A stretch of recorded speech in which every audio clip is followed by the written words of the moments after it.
Halo teman-teman, selamat malam bagi yang udah datang. Selamat datang di IGI Live Oasis Session. Ini adalah tempat di mana teman-teman bisa mendapatkan oasis atau sekedar kesegaran untuk bisa mendengar pujian dan sekaligus teman-teman akan dengar firman Tuhan juga. Cuma sepotong, tapi saya harap ini bisa jadi sebuah inspirasi bagi teman-teman untuk teman-teman bisa segar, bisa menjadi untuk nemenin kamu lah, temenin Anda di hari Rabu ini. Karena biasanya banyak orang bilang hari Rabu tuh udah stres katanya.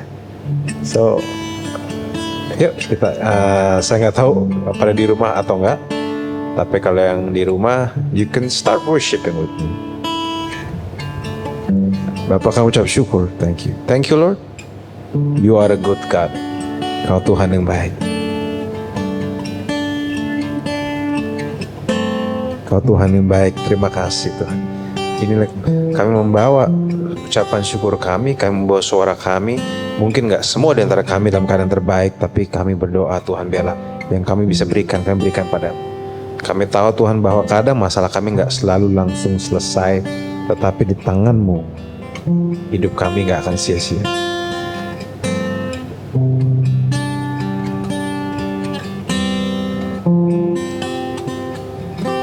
Katakan sama-sama yuk. Yesus, Kau telah memulai segala yang baik dalamku. Engkau menjadikanku serupa gambaran-Mu dan berharga di mata-Mu. Oh, thank you Lord. Yesus, Kau telah memulai karya yang mulia dalamku. Kau berikan hidupku sebagai ganti dosaku karena kasih-Mu padaku. Katakan sama-sama. Sekarang ku memuji-Mu, Allah yang setia dan tak pernah meninggalkan perbuatan tangan-Mu. Sekarang ku menyembah-Mu, Allah yang mulia, sempurnakan segenap hidupku agar indah bagi-Mu. Oh, thank you Lord, agar indah bagi-Mu, itulah kami. Katakan sama-sama ya teman-teman. Yesus, Kau telah memulai segala yang baik dalamku. Engkau menjadikanku serupa gambaran-Mu dan berharga di mata-Mu. Amin. Katakan sama-sama yuk. Yesus, Kau telah memulai karya yang mulia dalamku. Kau berikan hidup-Mu sebagai ganti dosaku karena kasih-Mu padaku. Sing it out, come on, Oasis Session. Oh, sekarang ku memuji-Mu, Allah yang setia dan tak pernah meninggalkan perbuatan tangan-Mu. Sekarang ku menyembah-Mu, Allah yang mulia, sempurnakan seluruh hidupku agar indah bagimu. Sekarang ku memuji, katakan sama-sama ya teman-teman. Amin. Oh, yang tak pernah meninggalkan. Thank you Lord. Amin.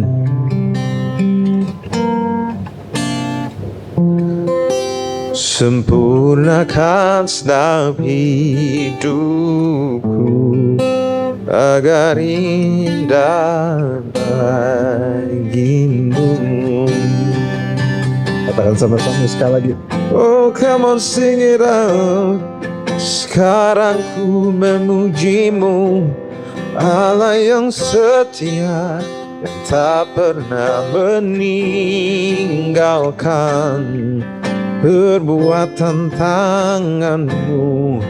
Sekarang ku menyembahmu, Allah yang mulia, sempurnakan setiap hidupku agar indah bagimu,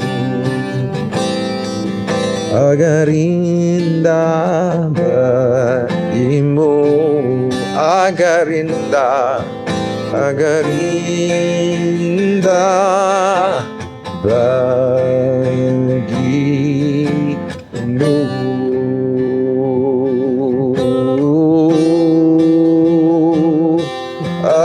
indah bagimu Tuhan. Oh, thank you Lord. Terima kasih. Oh, you are a good God. Tak pernah menyerah, Kau selalu setia. Thank you Lord. Ucapan syukur kami hanya kepadamu Tuhan. Oh, terima kasih Tuhan.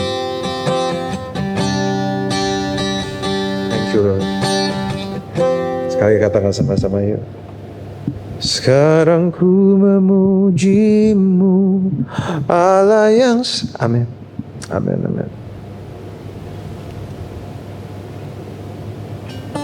Perbuatan tanganmu, sekarang ku menyembahmu, Allah yang mulia, sempurnakan segenap hidupku agar indah bagimu. Oh, sekarang ku memujimu, Allah yang setia, dan tak pernah meninggalkan perbuatan tanganmu. Sekarang ku menyembahmu, Allah yang mulia, sempurnakan setiap hidupku agar indah bagimu. Oh, agar indah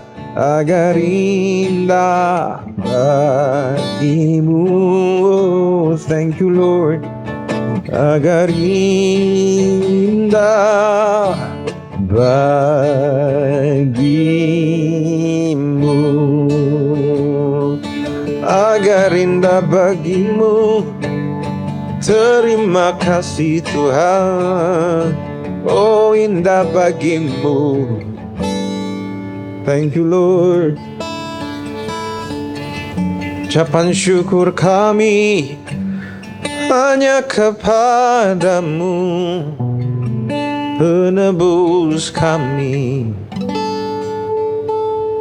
Ini ucapan syukur kami Tuhan. Terima kasih atas kebaikan-Mu Tuhan. Ini penyembahan kami. Terima kasih atas kesetiaan-Mu. Kami menyanyikan deklarasi kesetiaan-Mu dalam hidup kami. Kami bersyukur atas kami punya Tuhan yang setia, yang tidak pernah menyerah dan bahkan selalu membawa kami naik ke level lebih tinggi. Kaulah yang tidak pernah menyerah sama kami. Terima kasih atas kasih-Mu pada kami. Karena kami mendengar sepotong dari firman-Mu. Biarlah Kau berbicara di hidup kami. Biarlah Kau yang membuka hati dan pikiran kami. Terima kasih Bapak, dalam nama Yesus kami doa. Amin. Teman-teman, sehari ini judul saya cuma bilang tentang semua sia-sia. Di Pengkhotbah 1 ayat 2-3 versi BMK mengatakan, sang pemikir berkata, semuanya sia-sia dan tidak berguna. Hidup itu percuma, semua tak ada artinya. Seumur hidup kita bekerja memeras keringat, tapi mana hasil yang dapat kita banggakan? Ya, kita kan belajar dari salah satu kitab favorit saya, itu Pengkhotbah, ditulis oleh Raja Salomo. Dan ini sesuatu yang menarik teman-teman. Kenapa? Karena ayat ini bilang bahwa semuanya sia-sia dan gak ada gunanya. Hidupnya percuma, gak ada artinya. Seumur hidup kerja, peras keringat, gak ada hasil yang bisa kita banggakan. Bukankah ini sounds really relatable sama teman-teman yang kerja kan? Kamu kerja banting tulang, gaji seberapa, terus cuma numpang lewat doang kayak air. Nih, kita akan belajar ini. Kenapa? Karena yang ngomong ini bukan sembarang orang teman-teman. Dia tuh yang ngomong adalah salah satu raja yang saya kalau boleh bilang punya segalanya. Itu Raja Salomo. Dia punya hikmat, jadi dia punya otak, dia punya pertimbangan yang baik, dia punya duit, istrinya banyak banget lagi. So literally semua dia punya. Tapi kita lihat persepsinya berbeda dari kita yang masih susah hidupnya. Mungkin kita semua bahkan merasa bahwa hidup kita nggak akan sulit dan nggak bakal sia-sia kalau misalnya kita punya banyak hal. Mungkin kalau kita punya banyak hal yang kita impikan, semua akan baik-baik saja. Tapi kenyataan enggak. Dia bilang dia sudah punya semua. Dan dia bilang semua sia-sia. Nah, sia-sia ini kita harus pikirin teman-teman. Maksudnya apa? Maksudnya duitnya dia semua sia-sia. Hartanya dia semua sia-sia. Apakah karena dia gak bersyukur? Atau karena dia kurang mengucap syukur pada Tuhan? Sehingga dia merasa semua sia-sia. Apakah memang dia kurang mengucap syukur? Dia kurang merasa Tuhan itu baik? Atau memang ada persepsi yang kita gak sadar? Teman-teman, saya mau kasih contoh. Dulu saya masih ingat bahwa saya seorang gamers banget. Saya selalu berpikir kalau saya bisa main game yang saya suka dan saya tamatin dari satu level dan naik ke level berikutnya, dan saya bisa tamatin raja terakhirnya, saya pasti akan sangat bangga. Saya akan sangat bahagia, hidup saya akan tenang, mati pun senang. Dan ternyata memang benar. Tapi masalahnya cuma sebentar. Beberapa hari jadi bosan, pencapaian yang saya anggap pencapaian jadi hanya kebiasaan, dan saya mimpi untuk naik level lagi. Dan akhirnya begitu game sudah tamat, saya happy untuk beberapa hari dan kemudian saya tidak merasa happy lagi. Karena apa yang saya doakan, apa yang saya inginkan sudah saya capai dan saya tiba-tiba jadi biasa. Nah, tampaknya yang Salomo sampaikan ini sangat serius teman-teman. Bahwa kalau kita menaruh identitas dan sukacita hanya di pencapaian, harta, atau sesuatu yang ada dalam bumi, kita akan bosan dan cuma mikir, segini aja nih. Kita mungkin pengen punya banyak hal, kita pengen mungkin jadi orang kaya dan sebagainya, tetapi orang ini sudah sampai memiliki semuanya dan dia bilang gini aja nih, semua sia-sia, nggak ada gunanya. Dan tentu ini harus jadi pemikiran bagi kita. Jangan-jangan bahwa sebenarnya itu yang terjadi. Jangan-jangan sebenarnya tidak ada masalah dengan harta, tidak ada masalah dengan karir. Yang jadi masalah adalah cara kita memandang harta, cara kita memandang karir, cara kita memandang jawaban doa, cara kita memandang banyak hal yang Tuhan taruh di hidup kita. Jangan-jangan itu yang jadi masalah. Ini bukan sesuatu yang saudara dan teman-teman bisa relate. Saya sendiri nggak bisa relate. Saya sih kalau ngerasa duitnya banyak, saya nggak bakal sedih. Tapi ini yang Salomo katakan. Dan yang menariknya ada satu aktor sangat terkenal namanya Jim Carrey. Dia mengatakan gini, semoga semua orang bisa punya apapun yang mereka inginkan dan harapkan, supaya mereka bisa menyadari bukan itu memuaskan kita. So tampaknya orang-orang kaya ini, orang-orang terkenal kaya ini, yang sudah punya semuanya ini, justru dia doain kita untuk punya segala hal. Si Jim Carrey doain kita untuk punya hal. Kenapa? Karena tampaknya dia menangkap perspektif yang sama seperti yang dialami Salomo. Bahwa segala sesuatu nggak ada gunanya, bahagianya sementara. Akhirnya cuma gitu-gitu aja. Kadang kita happy, lama-lama kita akan nggak happy lagi. Dulu banyak orang memimpikan pengen punya anak, tapi begitu punya anak, happiness-nya hilang. Karena anaknya nyebelin banget. Nah, pertanyaannya, kenapa kita bahagianya sementara? Ya karena semua barangnya sementara. Banyak di antara kita mungkin bahagia dengan kantor yang baru, tapi setelah 2-3 hari ngerasa aduh capek banget ya, bahagianya hilang. Kenapa bahagianya sementara? Ya karena memang barangnya sementara. Nah ini menarik, bahwa rasanya prinsip ini kita perlu ngerti, bahwa kunci untuk bisa dapat bahagia yang kekal itu pasti ada hubungannya dengan sesuatu yang kekal. Yang cuma ada satu yang kekal, itu Tuhan sendiri. Sebenarnya Salomo ini cuma pengen ngomong satu hal, bahwa dengar saya udah punya semua, saya gak bahagia, hidup gitu-gitu aja, happy-nya cuma sedikit. Saya rasa ini jadi sebuah peringatan bagi teman-teman. Teman-teman, saya tahu ada impian yang kamu sedang kejar. Tentu tidak masalah dengan semua impian-impian itu. Silakan kejar dan saya akan sangat bersyukur kalau teman-teman mendapatkannya. Tapi dan please silakan, kau perlu kejar yang setinggi mungkin. Tapi jangan taruh identitasmu di sana. Jangan dimasukin ke hati. Aturlah ekspektasimu bahwa semua yang sementara hanya bisa kasih bahagia sementara. Beli tas yang mahal sekalipun, lama-lama bosan sendiri juga. Akhirnya ada yang jual beli tas mahal. Kenapa? Karena dia merasa ya nggak ada gunanya, teman-teman. Dan makanya dari sini sebenarnya pengkhotbah hanya ingin mengarahkan bahwa di atas bumi tidak ada sesuatu yang bahagianya bahagia. Kita hanya bisa cari kebahagiaan kita. Kita hanya cari kepuasan kita dari sesuatu yang di atas bumi, yaitu Tuhan. Milikilah Tuhan dalam hidup. Miliki Yesus Kristus dalam hidupmu. Terima Dia sebagai Tuhan dan Juru Selamat. Jadikan itu tujuan dari segala pencaharian. Pakai semua barang dan pencapaianmu untuk memuliakan Dia. Dan di situ mungkin kamu bisa punya hidup yang berbeda. Saya harap ini menguatkan bagi teman-teman semua. Saya tahu ini pendek, tapi saya berharap ini kau bisa pegang dalam hatimu bahwa yang sementara, efeknya pasti sementara. Makanya badai juga pasti akan ada akhirnya. Badai pasti berlalu. Kenapa badai pasti berlalu? Karena badai cuma sementara. Dia punya awal. Semua yang punya awal akan punya akhir. So, jadi saya cuma mau bantu teman-teman untuk andalkan Tuhan, untuk lihat Tuhan dari sudut pandang yang berbeda. Silahkan bekerja yang baik, tapi sadarlah itu tidak memuaskan. Uang itu jadi alat yang baik, tapi majikan yang kejam. So, saya harap memberkati. Mari kita berdoa. Bapa, hamba-Mu selesai berbicara, biarlah jadi sesuatu yang menyegarkan, menginspirasi bagi anak-anak-Mu. Tuhan, biarlah belas kasihan-Mu turun atas kami sehingga kami bisa punya ucapan syukur yang baik, Tuhan. Biarlah kami bisa punya hidupan lebih baik, Tuhan. Terima kasih atas kebaikan-Mu. Thank you for loving us. Dalam nama Yesus. Amin.